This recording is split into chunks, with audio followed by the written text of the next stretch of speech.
Чувашской государственной филармонии прошла благотворительная елка Чувашской митрополии. Каждый ребенок, который пришел на волшебный рождественский концерт, получил сладкий подарок.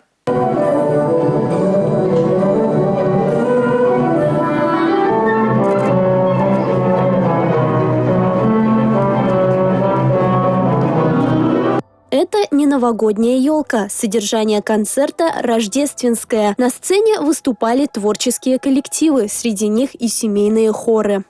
И отбор номеров, и наполнение праздника, и содержание – все нацелено на то, чтобы людям была ясна идея, главное. И мы всегда очень хотим, чтобы после этой елки выходили люди с добротой в сердце. Потому что доброта и любовь – это главное, к чему нас призывает Иисус Христос. Среди зрителей – дети из многодетных семей священников, воспитанники воскресных школ, дети прихожан. Вот сегодняшний концерт, он как бы окрашен особым таким новым смыслом.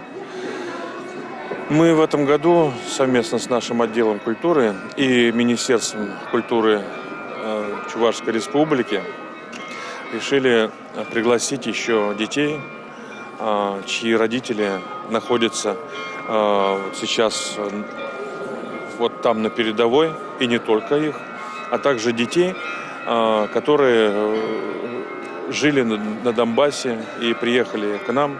И для зрителей, и для выступающих Рождество – особенный праздник, и каждый из них ждет его с нетерпением.